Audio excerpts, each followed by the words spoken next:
Good morning, everyone. I think my new way to start out the day is saying it's a beautiful day to be a farmer because, again, it really is.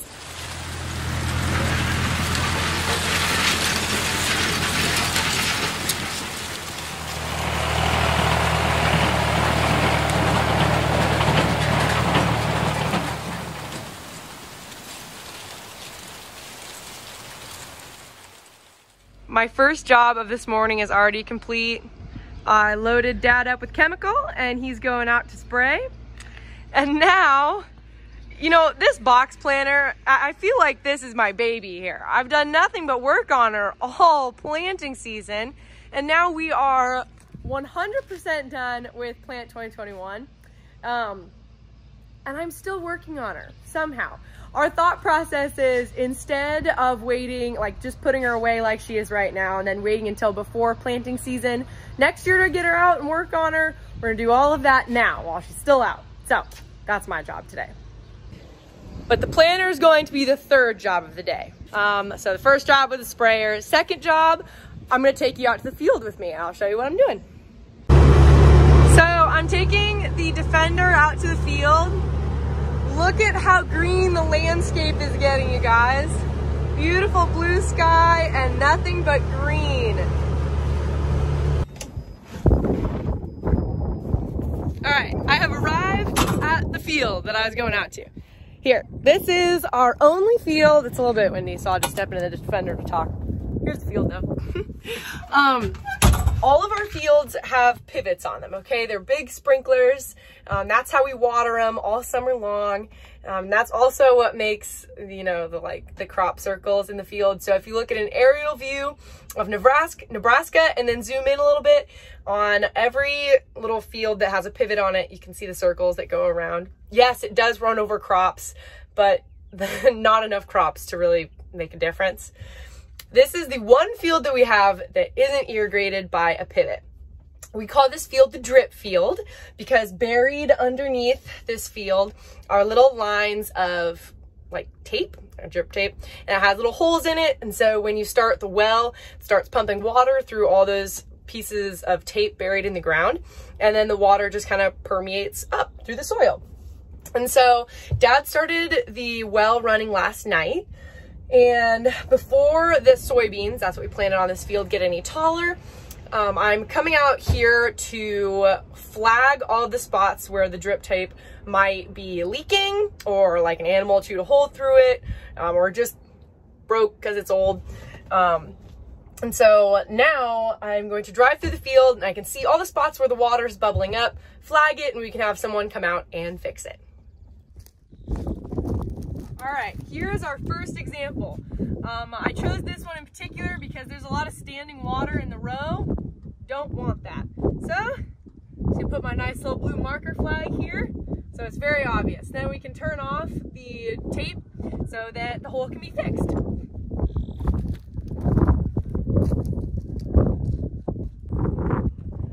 This is by far the biggest one I've seen. Don't want to get my boots muddy. I should have my bog boots with me right now. Now this is a prime example of a hole that I'm marking. Here is where the water comes from to pump the water all on this field. Right now, only the only the south side of the field is being watered right now because those two valves are on.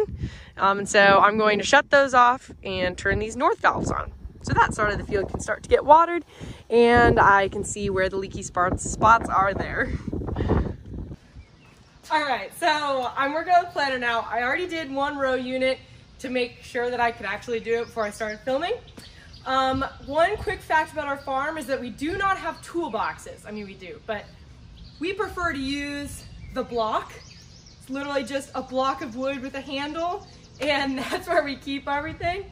So I looked at our block and I found an extension and I found the right size here. This is embarrassing, okay? You would be shocked at how long it took me to figure out that you need to pull out to release and not push in to release this.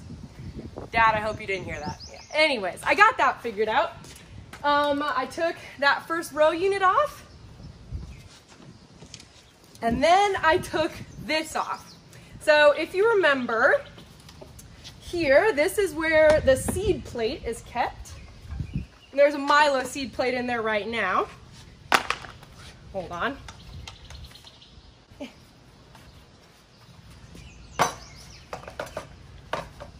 Okay, so I'm gonna take these Milo plates out and replace them with corn plates.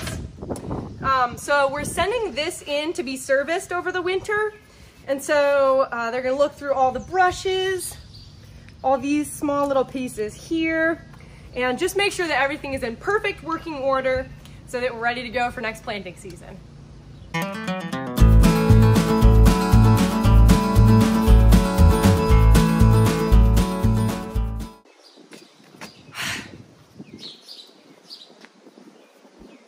This broke off in my extension.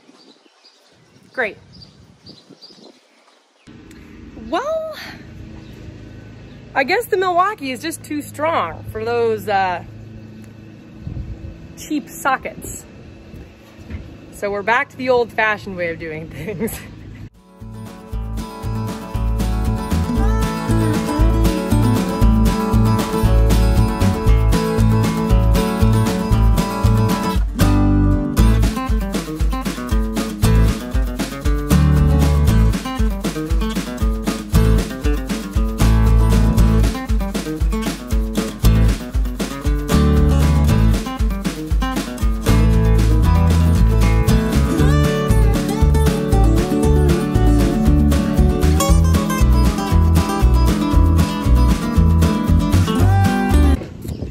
So took a short break from working on the planter to load down the sprayer one more time. I was looking on these things we're taking off. The last time these were serviced was June of 2018, and it is now almost June of 2021. So they're definitely due for a change. Once Ethan puts this last planter box on, we'll be good to go.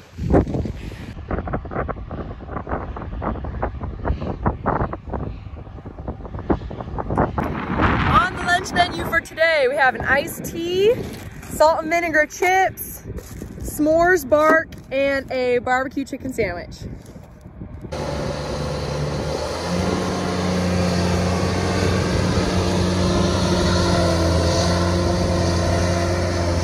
And he's off again. Going to take a break from my homework and fill up Dad in the sprayer again. And this is the last fill up where we use this recipe. And it's a good thing because it looks like rain is coming.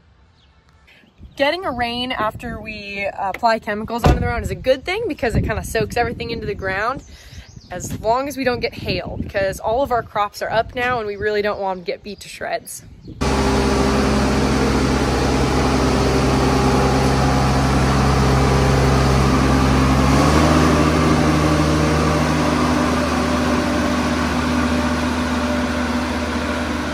I'm just out picking more weeds. It's the same field, just the other side than I was at yesterday. Anyway, they're big. Look at the root on that thing.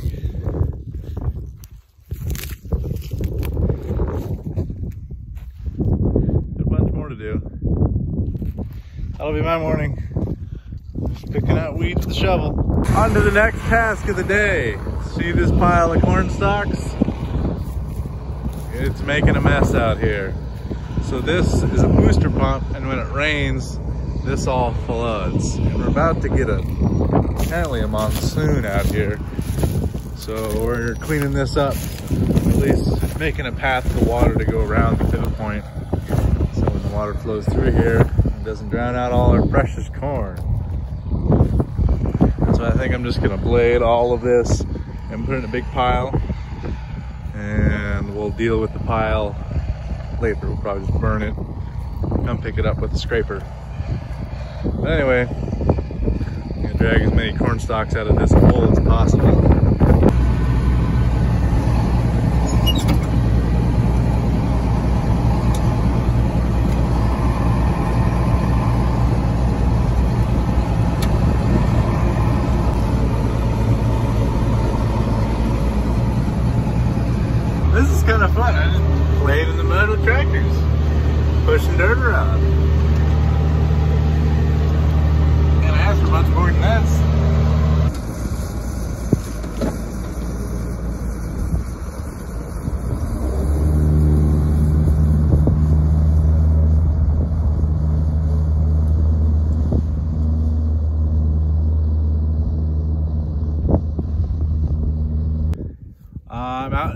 now digging a hole.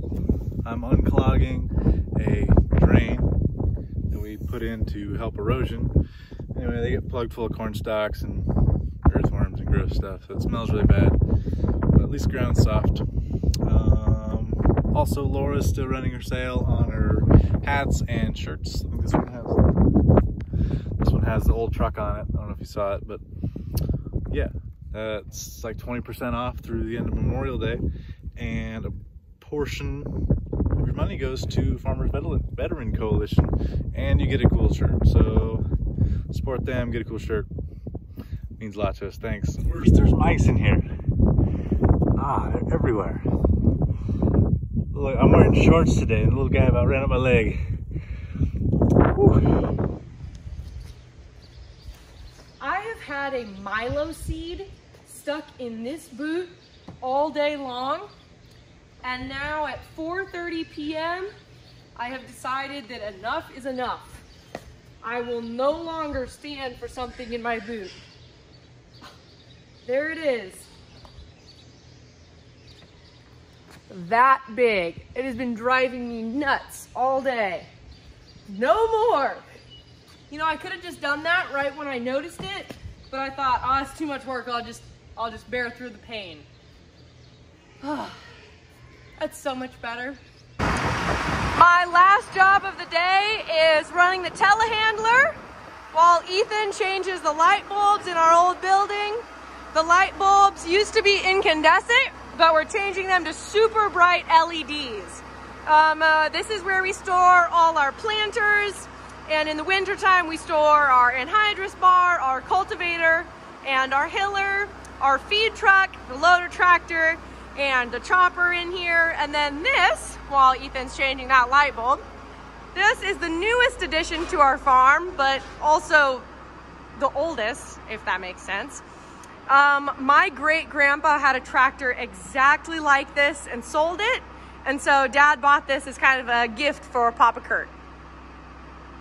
I would just like to say that I expertly maneuvered the telehandler up and around all this equipment, so I can put on my resume skilled equipment operator. At least that's what I'm gonna do. All right, let's examine the job. Hey, look at that. Not too shabby.